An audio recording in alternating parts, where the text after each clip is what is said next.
introduce her, although many of you know her and she kind of doesn't need an introduction. But you had an incredible career starting in Spokane in the 70s with Old National Bank. I had to look that one up. But has grown just, I mean, over the course of your career, worked for so many different institutions, and you're now the chairwoman for the Pacific Northwest for JPMorgan Chase. But you didn't start your career in banks. I believe you started your career with your family, working at your family's dry cleaning. What did that kind of teach you in the beginning of your career in terms of money and work? Well, first of all, before I answer your question, I just want to say thank you to Amy and the Riveter and all the Riveters out there, just for your courage. And I think my hope is, Amy and I talked before this started, this plant seems to be, this potted plant seems to be in the way we see it. Oh, okay. Was to really do a couple of things. One is maybe both of us, you know, I want to make this a little bit about Amy's story too, because she's got, as you all know her, an amazing story. And I think we talked about, hopefully maybe coming out of this is not so much our story, but the lessons that we've learned along the way. She is a small business, now a medium-sized business growing, taking risk as a business owner, and myself, you know, more in the corporate career, but having taken some risks and making a lot of mistakes along the way with money and other things. How did we recover, and what lessons did we learn? And I guess I would hope, Amy, that we walk away with a little bit of that that's sort of applicable to everybody, whether you're a Chase colleague, and we have a lot of my Chase colleagues here, so thank you all for being here too. And then maybe at the end, I think we talked about, or maybe in between, you'll facilitate a few, you know, questions and or comments and or, you know, I think we're interested at JPMorgan Chase in hearing, what do you want to hear about from either the Riveter and these seminars you hold and convenings, or from us? And we've got a bunch of our team here, and I can't introduce everybody, but one person actually, could I just briefly introduce? Of course. Donna Schultz. Come up to the front for a second. So Donna is one of our leaders you know, on the West Coast in our business banking. So that's all of our, really literally, business banking of businesses roughly from up to about 30 million in total revenue. So, you know, from the small to the growing business. And she transferred up here to Seattle, so she's actually just moved her family, and she's up here, and she is heading up our small business and business banking for this region. So Donna is really responsible for this partnership. She wants to hear from you. Amy, I think we'd love to, again, create conversations, and you know, Donna, you'd welcome people's business cards. What do you want to hear from us, and what could we maybe partner with the Riveter on? So maybe I could just, before I answer your questions, all the things. No. All of you. But really, truly, we will have questions. Yeah, we'll do a question and answer toward the end, but leave lots of time for it. But if you have a burning question, please ask, because this conversation, I have lots of questions for Phyllis that I would like to know answers to. But I'm sure you do. But I'm sure you do too. And it really, I mean, the thing about money is, it's sometimes it's complicated to talk about, and we're all here to talk about it tonight. So let's have a conversation.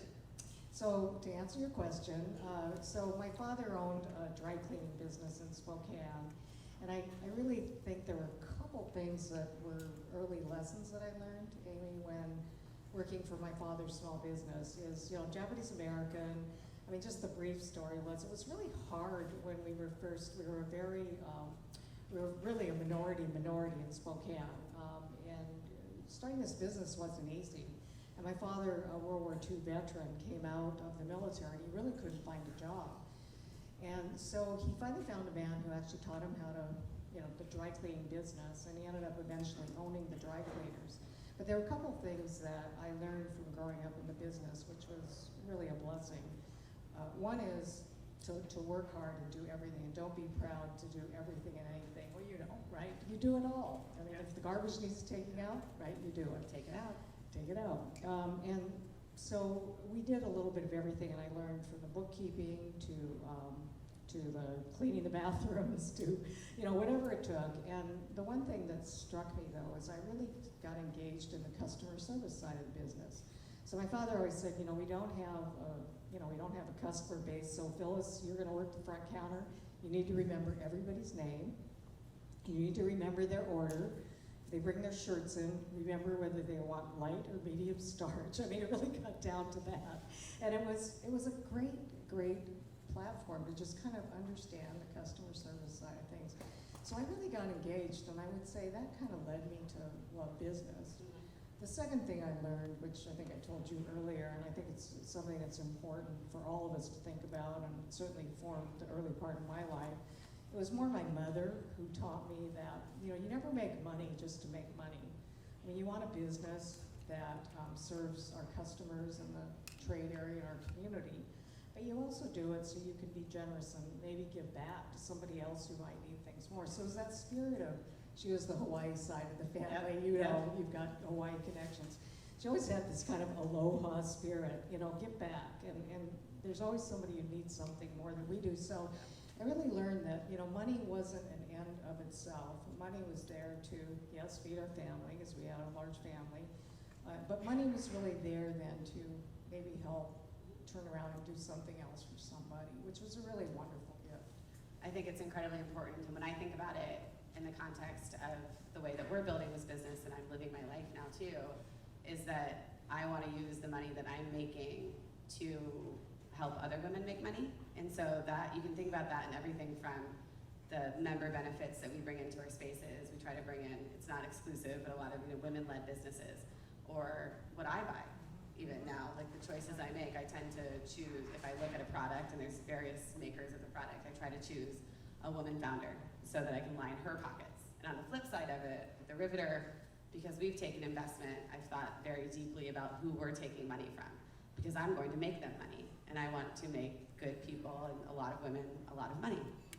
Well, and I do think, to your business, just a little bit to expand what you said, I think in business with money, businesses with a greater purpose last longer, and are really the businesses that are built to withstand all the cycles, because you have a greater purpose. I don't know if you agree with that, but I think you definitely have that.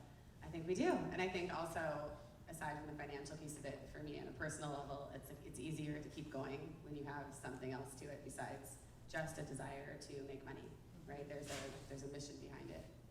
The other thing I just was going to mention, which is I think an interesting word for all of us to think about with money, is just resilience and discipline. I just want to put those two words out there. And the one thing I think in the dry cleaning business I certainly learned, as well as through my career, is there are going to be setbacks. There are going to be those tough times. What are we doing? And why are we doing this? And people telling you can't do it, or there's all kinds of setbacks and roadblocks. But I think the most important thing I learned is, you're gonna make mistakes, whether it's your career or your business. Pick yourself up. Don't beat yourself up and say, what did I learn? Yeah. What can I do better? And how do I move forward? Do you agree with that? Well, I mean, I've never made a mistake, so. No, I completely agree with you. I think it's incredibly important. I also think, if you're not making mistakes, it means you're not taking any risks at all. And although we need to practice discipline sometimes in our careers and whatnot, we also need to take some risks, particularly as women, because the barriers to entry are harder.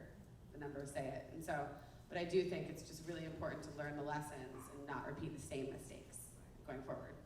The other word, discipline, that I think is something with money that really struck me early on is, I think I told you earlier, and I say to all of you, my father always said to me, discipline means that you don't spend what you don't have. Well, we didn't have much, so that wasn't a hard thing to do. But I can tell you, we didn't use, stores would offer us credit. That was well before credit cards were really popular. But we, even when we had credit extended, my father would say, no, we spend, if you're gonna buy a piece of clothing, you better have the cash to do it. So I think the discipline was, don't spend what you don't have, and if you have extra, start putting it away. So I think many of you know Washington Mutual was here many years in this community, and I had my first savings account with Washington Mutual, which eventually became us, Chase. But I had this savings account, so my school had this, Darcy knows, passbook savings program, and we used to take money to school. And the school and Washington Mutual would kind of put how much you deposited every month, and it wasn't very much. It was just $5, or maybe $2 a month.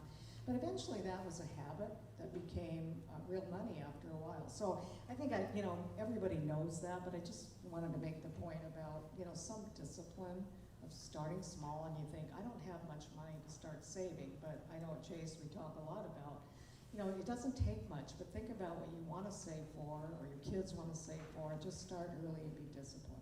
A along those lines, I wanted to ask you, when you became an adult, what were some of the first Am I financial... an adult? I hate that.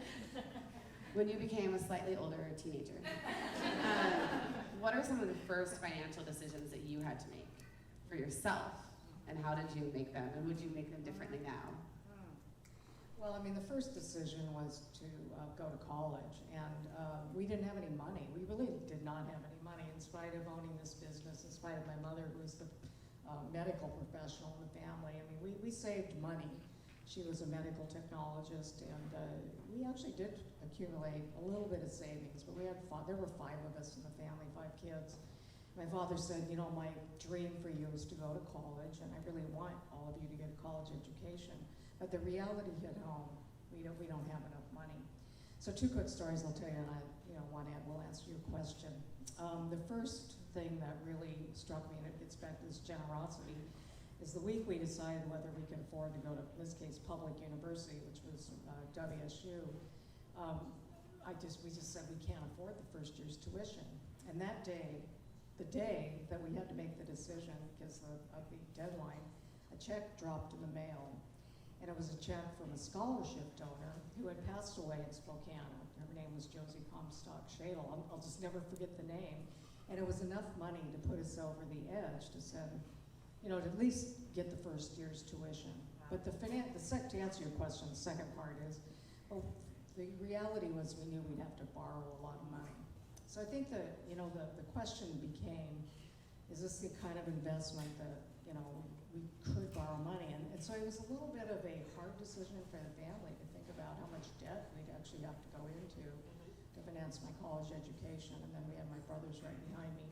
So, again, I think it's just a decision to your earlier point about risk. Is this a risk we're taking? Is this a risk that has some return?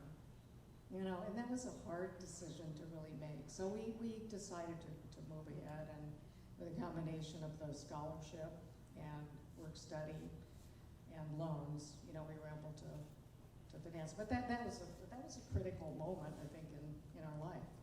And definitely probably the implications of it have reverberated ever since in your own life.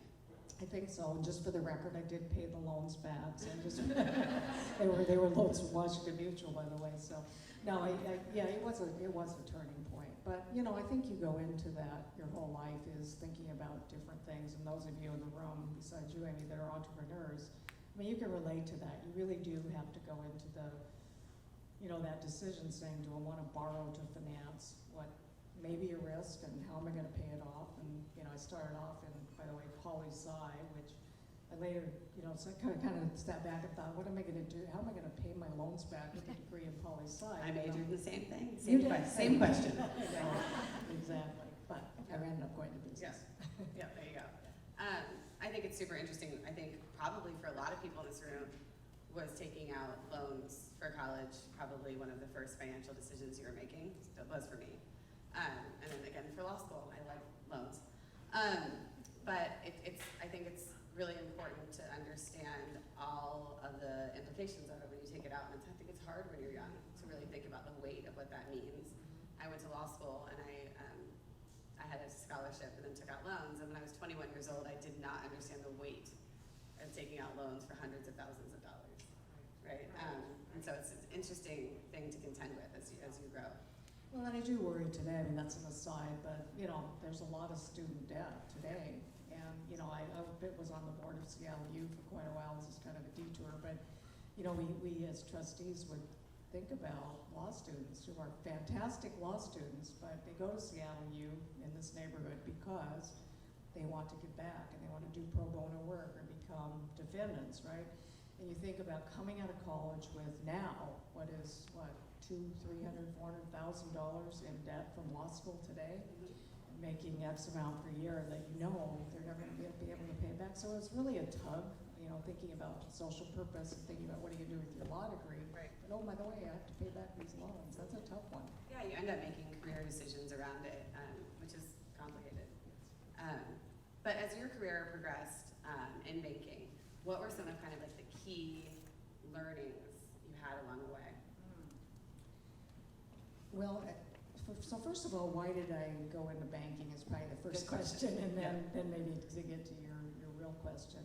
Well, first, the most practical reason is they're the only ones that hire me. So this is a true story. I tell this only because it's a story about resilience. As I got out of school many years ago, and there weren't, at that point, more than about 15% women in business school at that point. So that tells you how many years ago it was. It's 48% now, which is much better, but then it was 15%.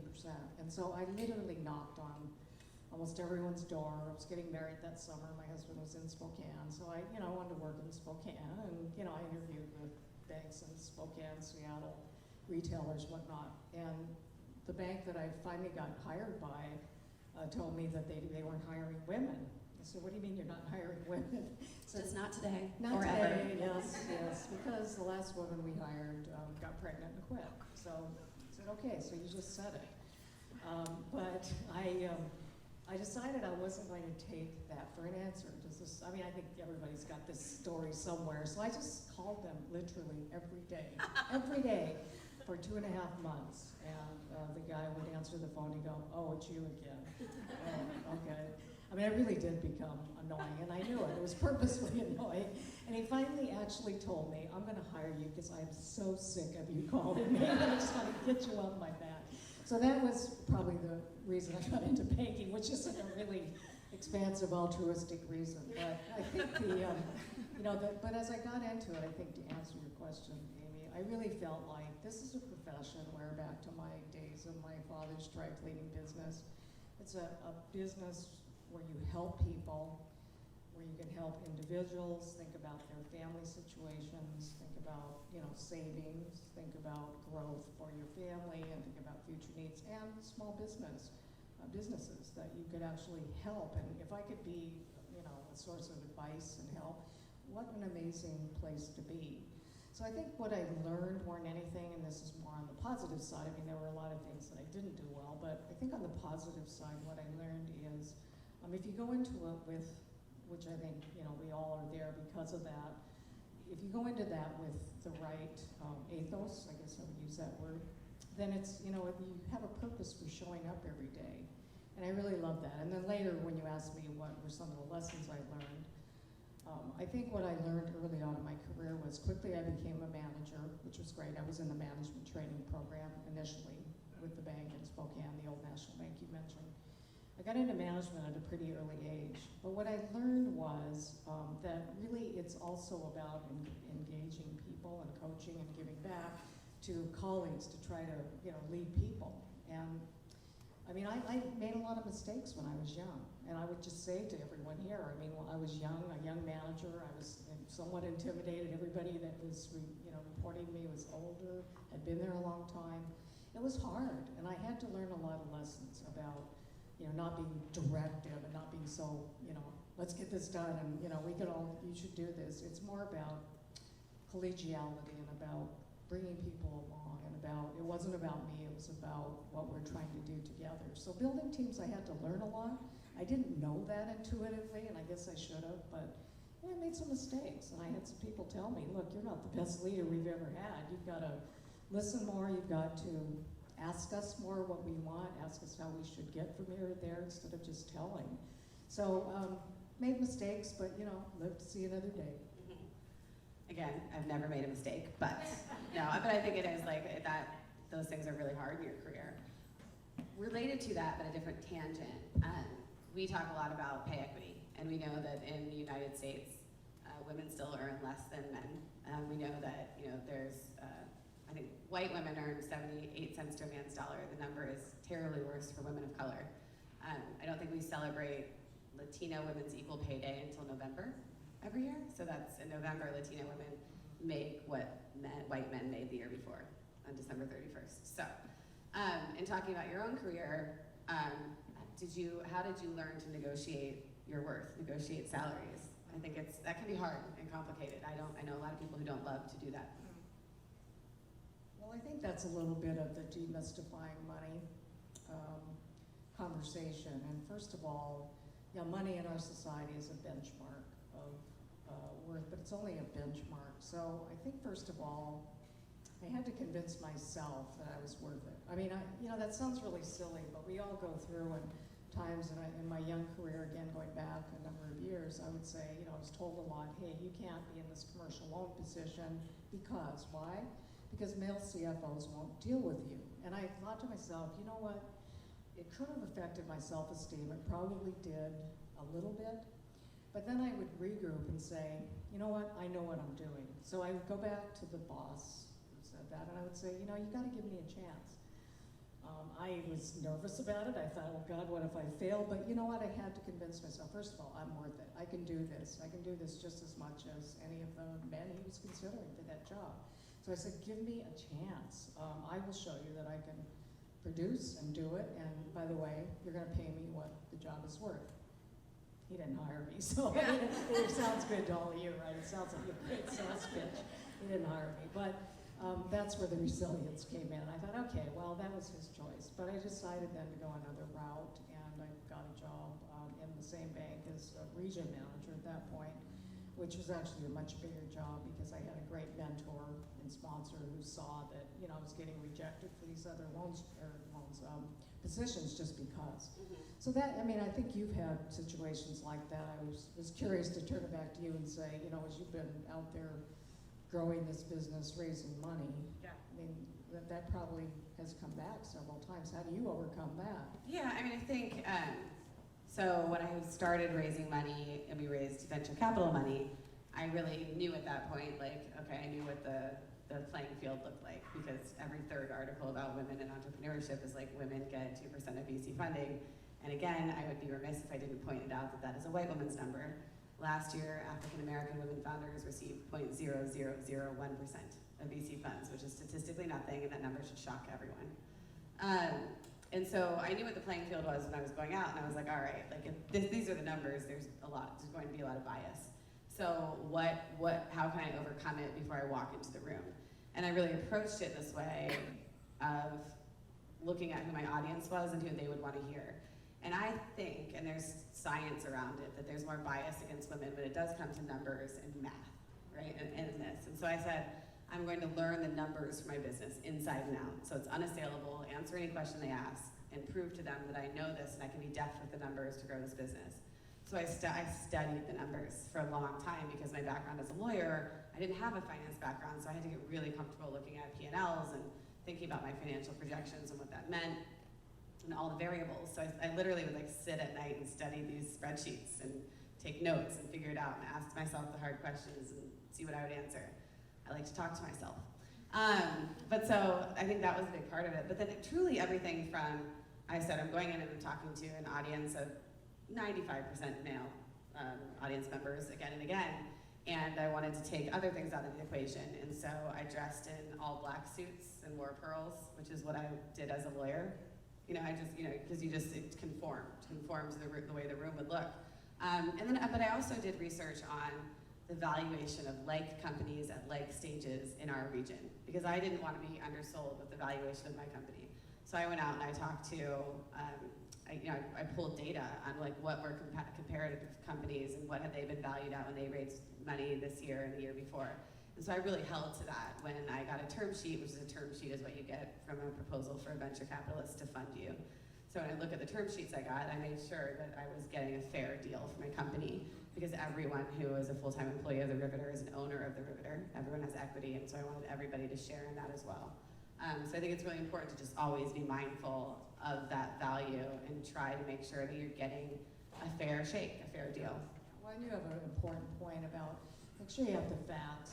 Part of it is gathering data. I never got emotional about it. If I got emotional, then I would just say, take a deep breath and go back and reset. Talk to a few of my advisors and kind of do a reset, but get some facts and come at it with a rational, really argument if you're not being paid or not, getting venture capital you think you deserve, and come back with at least a more rational statement of why you deserve this, why you're as good as anybody else that they're funding, or in my case, as good as anybody else that they might hire. So I think your point is a really good one. Emotionalism and anger doesn't help anyone. You've got to kind of put it back on the terms that your funders and promoters are going to talk to you on. I think it's good to get angry in private and then just stick with the facts in public. Yeah, that's a good one. That's how I do it. But yes. Does anyone have any questions around that, around kind of pay equity or negotiating your salary? I think it's an important topic and kind of demystifying what money is. Maybe what I could say too at this juncture is, one of the things that you and I were talking about, and we at JPMorgan Chase would like to hear more about too, is I consistently hear from women entrepreneurs that there is this, I suppose, there's a little bit of mystery around when you are eligible for venture capital versus when you cross over to be credit eligible. And I think Donna, I know Donna and I've talked a lot about this, is, we'd love to hear more from you about, are there more things we can do to help you prepare for that? Because we want to be there for you with information and with, at least some good counseling on when you are credit eligible. So if that's a topic of interest, I see a few nods, we'd love to engage more with you on that. But is that an issue out there, or am I just hearing things from select people? Definitely an issue. Especially for women of color. So I really appreciate your comment, Amy, around how little we get for funding. But also credit is such a huge issue when we're talking about banks. We really need to look at numbers and we're starting out. Right. You have to go to your family. Right. You're not having to give anything. I know, I always love the concept of if you're building a venture scale company instead of a small business that's backed by credit exclusively, if you're building venture scale and people are like, oh, go raise your friends and family round. I'm like, who the hell are your friends and family? What? But I think that, it's a really fair point. But I think to that point with credit, I felt like, so the Riveter also has, we've taken on some venture debt as we're growing to deal with our real estate, because we have these physical spaces. I had no clue how to go about that process. No visibility into it, and I had to, really sit and think about it and talk with people. And I think and I had access to those networks and was already been running a business for 2 years. So I think at the beginning, basic facts, right? And sharing those basic facts are so helpful because they're not out there. Right, and even simple things like, when do I go in and ask for an SBA loan? What is an SBA loan? What do you need to be qualified? Those kinds of things I know, at least I'm hearing, they're not, for those of you that haven't grown up in the business, I understand there's some demystification, I think, to your point. Then there's the added question, which I always get, am I getting rejected because I'm a woman of color? Am I, you don't know. You don't know if that's a rejection on the facts or rejection on, so I think we'd like to do more of reaching out. We'd like to partner with the Riveter on, you're working on, which I did want to ask you about in a second, but digital content as well as our Chase chats. We have all of our branches who are looking more at how can we engage the neighborhoods around our branches in these conversations about demystifying credit, about, but we want to hear from you, and that's kind of the point of this is what kinds of things would be useful to you over time. So I hope tonight you just sort of think about us as a resource for you. But I think back to your digital content, I was kind of interested in where you see that going, because I think that's another great source of information. Yeah, so if you don't know, I'll forgive you, but the Riveter has really started branching into a media platform as well as our physical spaces. We've just built our digital platform because what we found in going around the country is that a lot of places where we can't be physically, we have people who want to be and are a part of our community. And the other thing that I felt from my own personal experience, sample size of one, is that there wasn't really any media out there that took me very seriously as a working woman who was just doing it. I think a lot of the conversation around women in work is like, can women have it all? What is the X, Y, or Z? Can it be possible? Well, we're just doing it. We're in it. Everyone here is in it in some way or another, whether you're working in the home or you're starting your own business or you have a corporate career. And I think it's important to talk to women in that way. And we wanted to be a platform for that because that's what's happening in these spaces, those are the conversations we're having. And so, we're starting to engage with a lot of really exciting writers from around the country to share content, and with partners as well, who have a lot to say about the tactical pieces about building businesses or moving forward in your career. Yeah, so I think one of the biggest issues, Amy, as I'm sitting here listening to you talk and I'm thinking about your good questions is, part of it is women. I don't know how to quite phrase this artfully, but I think part of what you can do in your content is really just make sure that, you know, women know there's probably going to be barriers no matter what. I mean, we face barriers no matter what, just because. So I think part of it is instilling a sense of, you know, place at the table. And we have a place at the table. We need to be assertive. We need to pitch our elevator pitch, whether it's for our careers and or for our business or for whatever we're advocating for. I mean, it could be anything, quite honestly. But I think it is this whole notion, which hopefully those of you that have daughters and kids are really thinking about that, because I think the sense of confidence really gets eroded over time when you hit a barrier that maybe is a barrier that you're getting just because you're a woman or because you're a person of color. That's really hard, and I would say from my own upbringing, that was hard, and I finally had to just say to myself, okay, it doesn't matter what the reason is, you've got to stand up.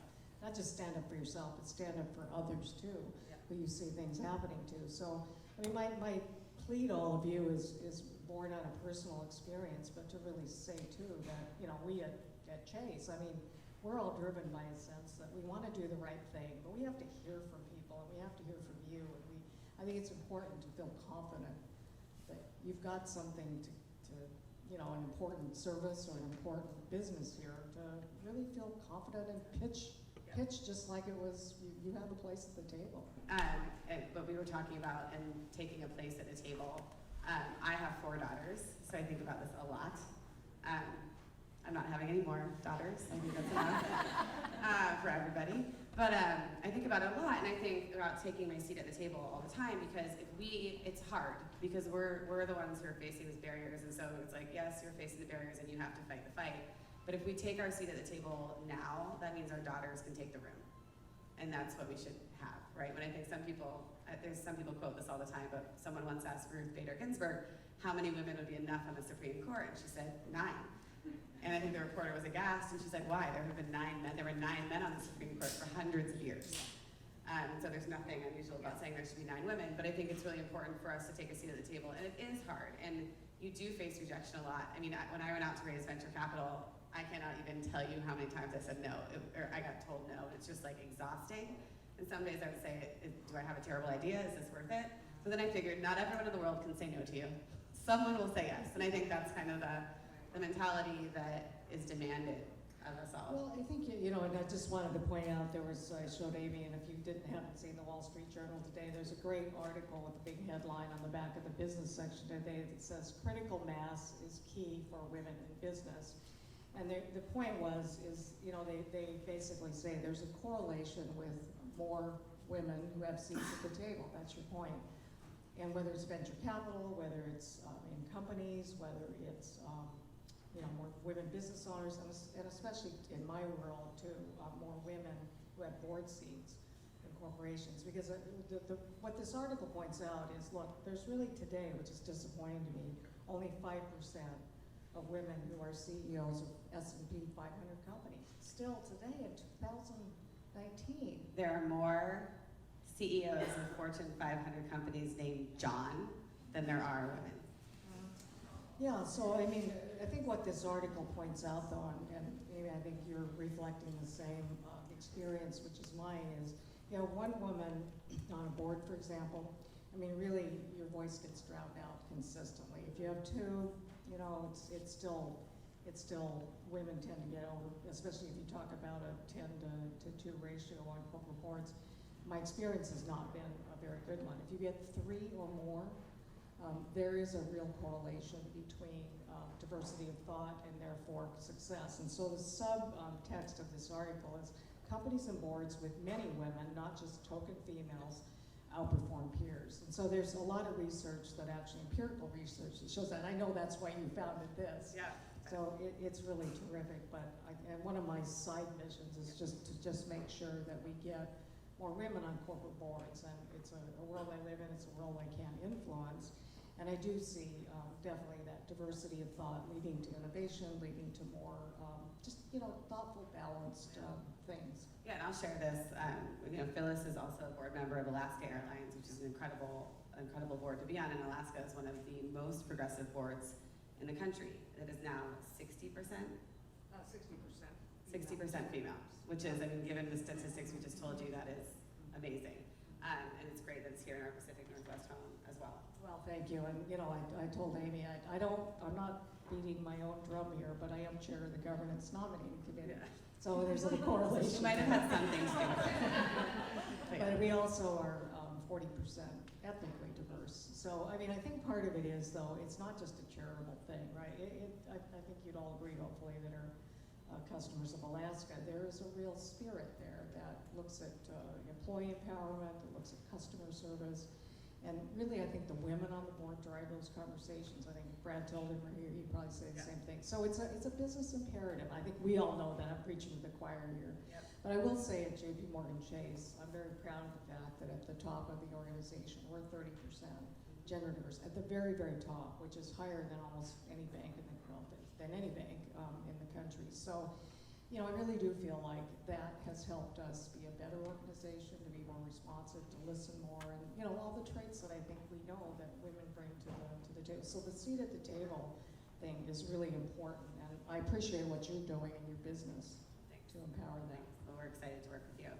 And we could keep talking, but I do want to ask if anyone has questions. I think it's, Questions or comments or on anything but fossil fuels, okay?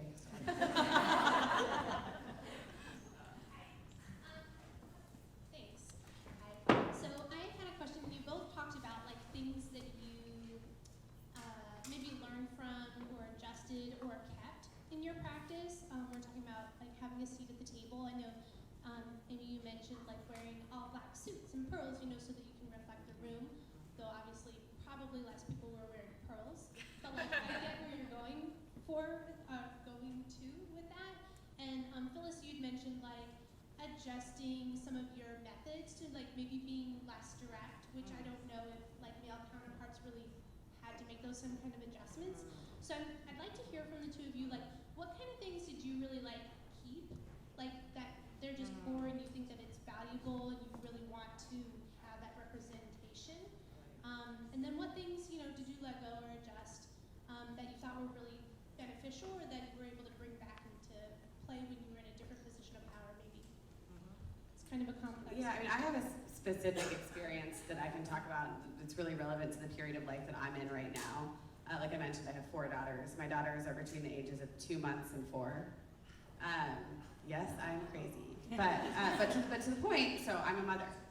And that can, I still think that motherhood is seen as like a distressed asset in corporate America or anywhere. And I made a decision that in the rooms I was in the position that I'm in, or whatever platform I have, I'm going to talk very vocally about being a mother because I think it's a strength for me in my work. Being a mother, it's taught me a lot. I can multitask like no other. I'm really efficient, and I've learned I deal with small terrorists every day, and so that really helps with my negotiation skills with other people. But so I think I really lean into that, and that's something I've kept. That I think at the beginning I thought about it. Should I not talk about being a mom? Should I not? Should that be a different siloed part of my life? And I decided to keep it in the room, and be there with me. And I've faced questions about it. When I was raising my Series Seed round, I had my 3rd baby she was like 2 or 3 months old, and an investor asked me, he's like, I love the pitch, great concept, you've got great traction, but I have to ask, like, are you physically up for this? And I was like, can you repeat the question? Because whenever anybody asks me a question I think is loaded with bias, I ask them to repeat it, because maybe on the 2nd round they'll realize what a jerk they're being. But anyway, he didn't really lead right into it. He said, are you physically up for building a national company? You've got 3 kids, one's really little. And I said, I know you'll never be able to know this because you're not going to physically bear children, but like I built the company while I was pregnant, and that means I think physically I can do anything. And that just stopped the conversation. So I think, and this applies to everyone, it's not specific to motherhood, but when someone presents you with an outdated or ridiculous, not even outdated, that was never okay to say things like that. But when someone presents you with a very biased or incorrect view of the world, lean into whatever that is as a strength, because it is part of you, and the whole of you is why you're there, and you're good at it, and you're good enough, and you should be at the table. Yeah, so I think what I would say, what you're saying in a different way, is just be your authentic self. I mean, honestly, I never adjust kind of who I am and my core persona and values to I don't change that. And that I always have to do a double check and say, am I really true to my values?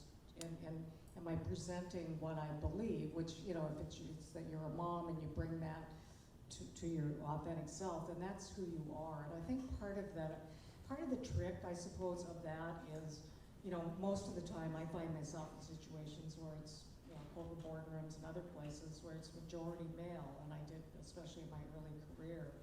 So part of the trick is sometimes you have to situationally adjust. You know, for example, what we're just saying is, you know, you may feel emotion, you may feel like, you know, how you're going to react is who you are, but then you have to say, okay, wait a minute, that's not useful. But I always need to feel at the end of the day that I've represented my best self, my true self, and my values. And particularly, I think you're talking, Amy, too, about, you know, hopefully speaking up when it's appropriate. And sometimes that's not easy. And so the hard part for me to learn over time has been when my authentic and true self says this isn't the right thing to do, then I may be the only one in the room that thinks that, because I'm maybe the only diverse person, but that's who I am, and that's my life experience. So to be able to represent that, not in a defensive way, not in an emotional way, but in an authentic self way, to say, I see things differently. I've had some very different life experiences, so I need you to hear me out. And so that's what I think I bring, and hopefully over time that, you know, that proves true to be a consistent part of who we are. Because we can't be anyone else. But I think if we're not ourselves and we're not checking our authentic self at the door, then, you know, I don't think we're doing anyone any favors. But sometimes it's hard, I will say, and I'm sure you've had the same thing, where you see things very differently, and people just roll their eyes and say, oh, there she goes again. But you know what? That's important to represent that opinion. Anyone else? Yeah, this isn't a question as much as just kind of echoing what both of you said of just in corporate America. I worked for 2 years in a really large, I worked in 2 years in a really large company, and I did feel pressure to separate, and I'm a mother also of a young child, and felt pressure to separate being a businesswoman with being a mother, and it's one of those barriers, I think, that you talked about earlier, that you're just going to bump up against. But I'm hoping that there's this shift in corporate culture where women aren't feeling that pressure, that in order to be successful, you know, that you have to make a choice, being a mom or being in business, that you're able to achieve both without. Yeah. No, I think that's a good statement, and again, that gets back to more seats at the table for women, because you know, if I look at our top leadership, who are 30% women, you know, hopefully even going higher, there is that understanding that most of them are moms, have raised kids, most of them understand the pressures. So, you know, we always talk about how do we help others kind of work this balance. It's not perfect, but I think the more women at the table, right, begins to raise kind of that whole life question. We have to bring our whole life to work, and our whole life, it happens to be a mom.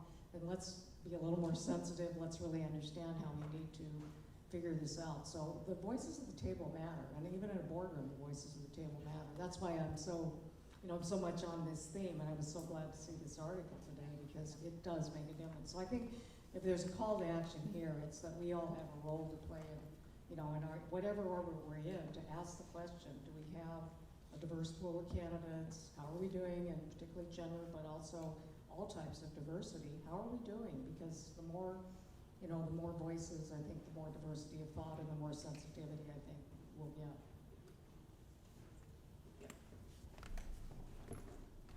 I don't have a very loud voice. I have a question. So I'm just trying to think about the title, What I Wish I Knew When I Was Younger. And I think starting off in my career, I kind of had this mentality that I can do this all by myself. I don't need help from anybody else. So my question is, when you guys thought about your career trajectory, how did you find the people who surrounded you? So, like Amy, did you specifically say, I need a corporate lawyer, I need a CPA, I need various types of people to help give me opinions? And then, or maybe just how you found your mentors? Yeah, I think that's a great question. So I found my first mentor in my first well, I waited tables for a long time, but and I didn't have a mentor in that, but I found my first mentor in my first job in an office setting. I worked for the Carter Center, which is Jimmy Carter's organization. I did not work in the White House. I'm not quite that old. But I worked for Jimmy Carter's organization, the Carter Center, and I found a mentor, and it was clear that she was someone who was willing to give me feedback. And so I latched onto that, because there are a lot of people you work for that don't have time, interest, energy to be giving you feedback. I've definitely been guilty of that myself. And so I found that she was very willing to give feedback, and so I sought it out from her. And I learned to take I asked her for very direct feedback, and I could take it in a way of just to process it and say I can use it to get better. And the other thing that I've always done in my career, and I think I learned this from watching people at the Carter Center, because it was kind of a political beast, of course, was the relationships. Everyone I watched, they were making relationships with everyone they met. They were following up. They were right. This was the very beginning of email, so they would send an email, or they would send a card, or a phone call, and they kept in touch, periodic touch points with these people. And I learned to do that when I was 22 years old, and that has made my entire career. Because the people, when I started the Riveter, some of my earliest investors were people I worked for when I was 22, because I kept in touch with them, and I built relationships with them. And I think that, like, if I could go back and tell myself when I was 22, there are tons of people I didn't keep in touch with, and I wish I had. It would be to keep in touch with everybody, because you never who will be the transformational or pivotal person in your life. And those people, when you need them, can also introduce you to the lawyer or the accountant, the other people that you need to know. And I think, like, it seems so simple, but it is so hard. It's a skill and it's time consuming, but it's so worth it at every step of the way. And that's the main thing I wish I could talk about with myself at the age of 22. Yeah, I just add to what you said. I tend to categorize things, so I'll categorize a little bit, is that, I've had mentors and sponsors, but let me talk about a couple types of mentors, which gets to your point. One is the informal network. I think it's so important, to your point. I always think of everyone as a point of contact and a relationship that you can build, and it always comes back somehow. To your point, I found people when I was in my early 20s that, now come back, and we've built a business relationship or a relationship on other things, or even opening a door to a corporate board. And it's just interesting, not that you do it because of that, but it always does come back to you when you just invest in your network and relationships. You just don't know how that'll pay off. So that's the informal side. The formal side is, I really do believe your whole life you should seek mentors and advisors. And that means you reaching out, by the way, because a lot of times I think people won't reach out and think, oh, I shouldn't call X, Y, or Z. He or she's too important. But I think sometimes just reaching out saying, do you mind having a cup of coffee? I got a couple things I'd like to run by you. And you build those networks your whole life, and the mentors may change. Now the sponsors, which have been, I suppose, more instrumental in my career, have been people that kind of pick you.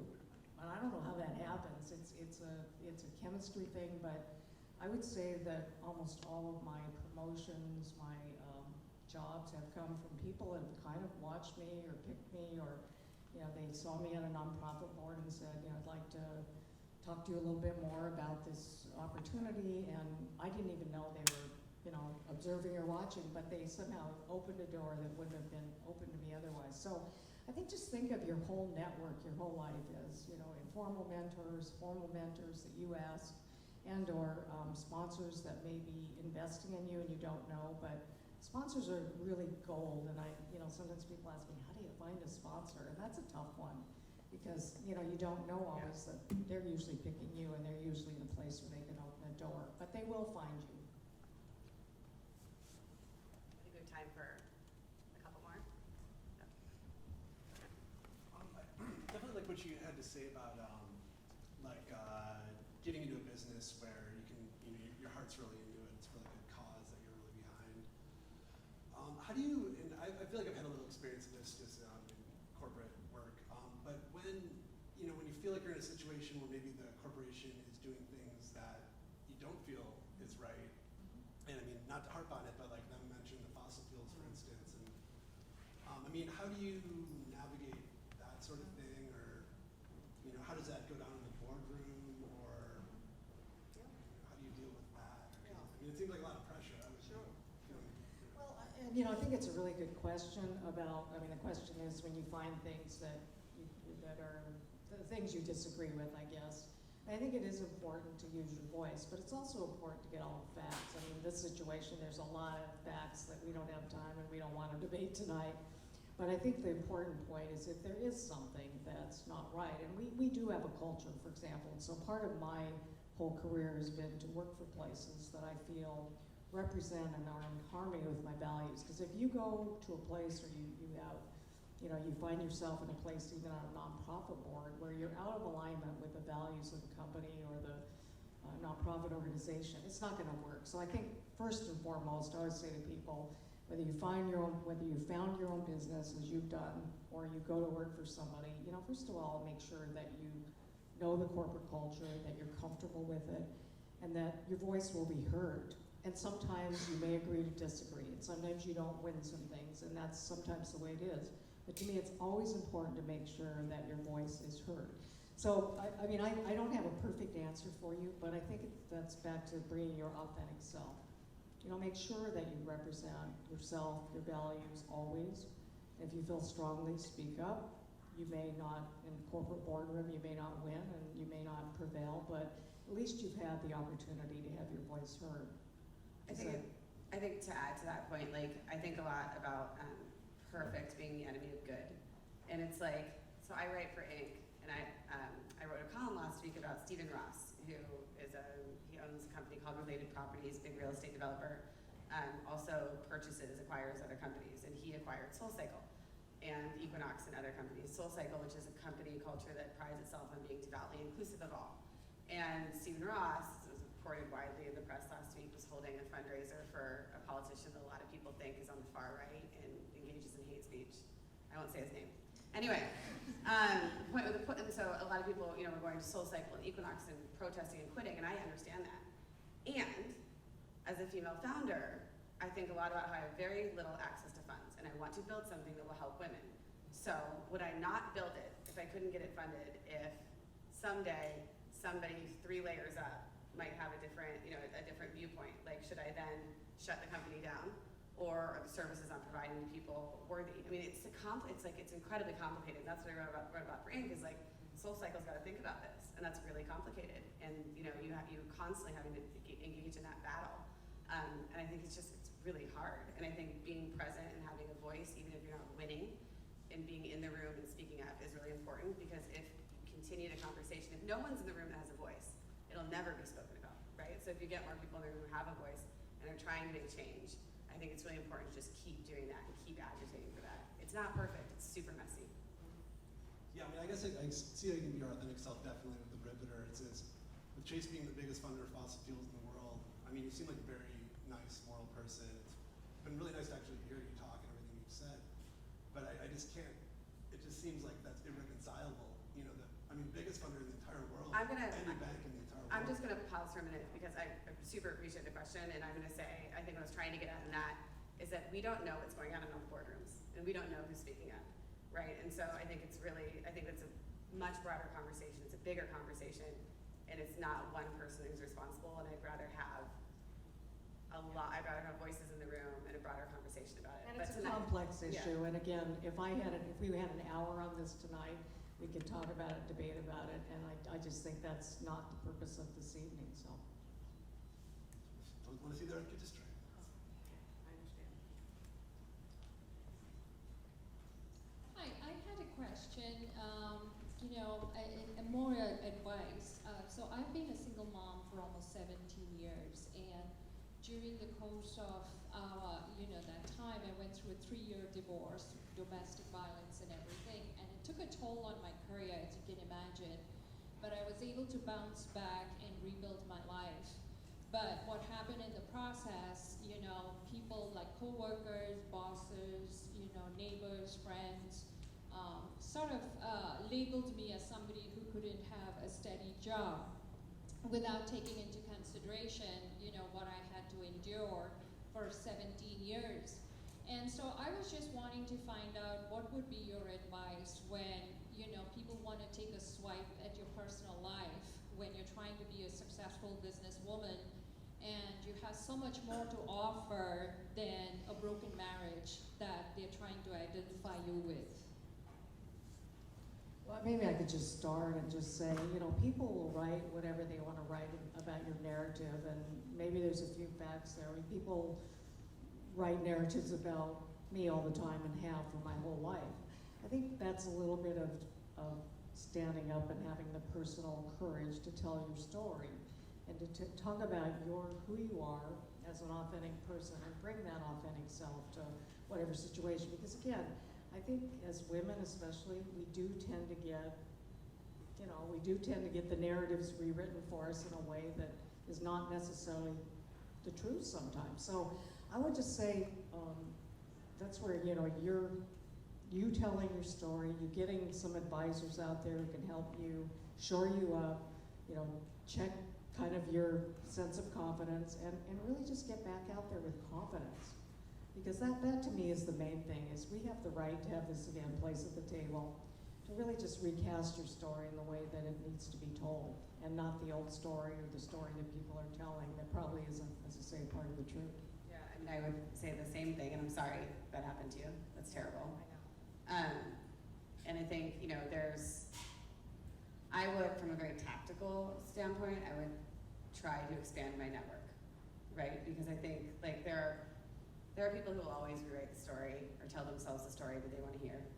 And so it's turning to the next room, the next someplace else.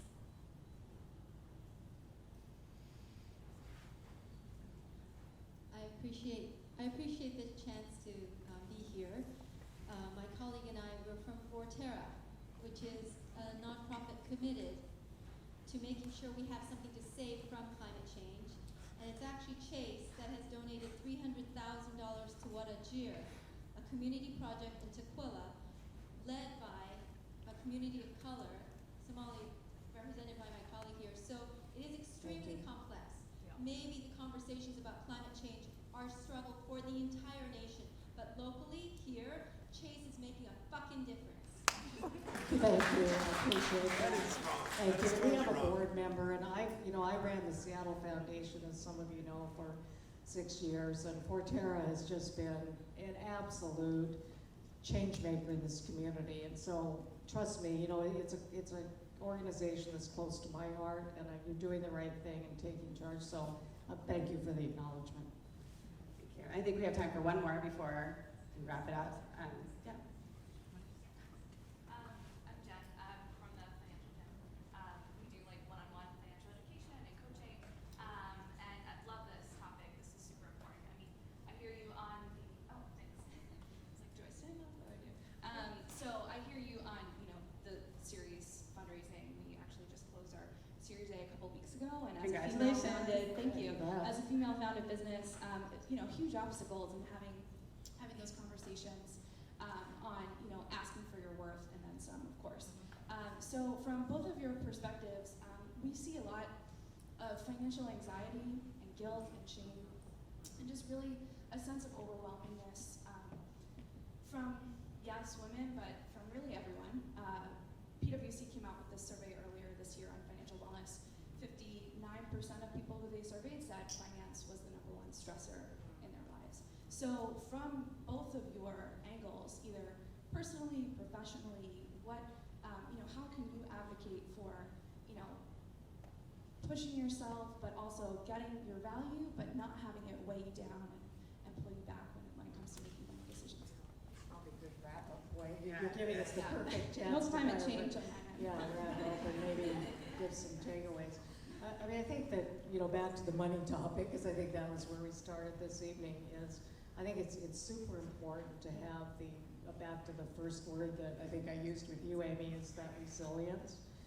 Because I do think sometimes, again, we can get beaten down, we can get fraught with anxiety. So part of it is just knowing that we need to have resilience we're going to have setbacks. So get back up in your horse, so to speak, and ride again. Because, and then secondly, know that we're going to hit more barriers, particularly again for the women in the audience and people of color. It's still happening and it's going to happen. But how do we get that resilience? How do we get back on the horse? The second takeaway I would have is back to the point about mentors and advisors.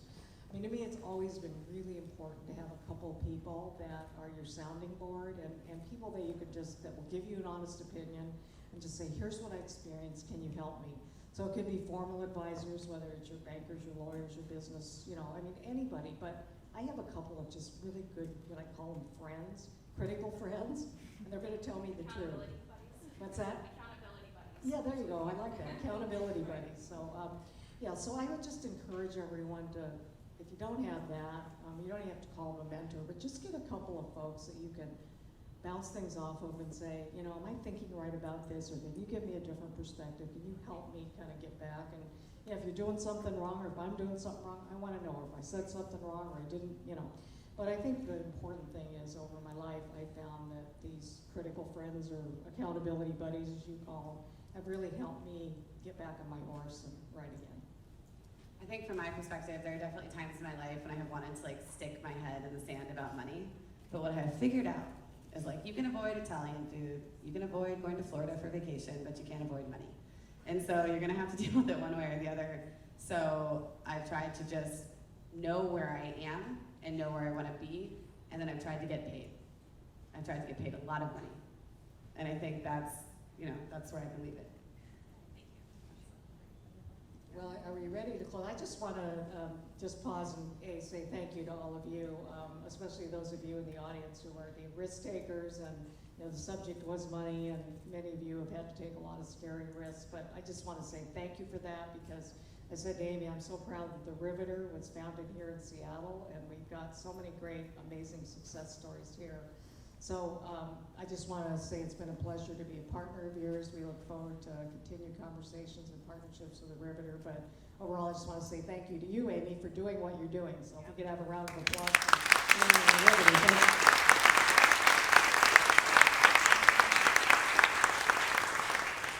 The Riveter is truly the team that's building it, which I have many of my amazing colleagues here, including Hannah, who you met, and Sonia, and Blaine, and more.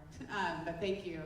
And it's also everyone who's a part of it. So please feel free to ask us to be more a part of it if you'd like, or come back and visit us. And we are very proud to partner with Chase. So thank you very much, Phyllis, for being here. And seriously, if there's a number of us in the room tonight, and a few of us can stay after. I know Donna will be here. Feel free to give us your business cards. If there's a subject you'd like to hear more about, and if there are issues around, you know, money, finance, credit worthiness, we'd love to engage in more conversations. And so please feel free to, you know, just give us a contact card, and we can stay in touch with you, and we'd love to continue the conversation. So thank you, Amy. Thank you.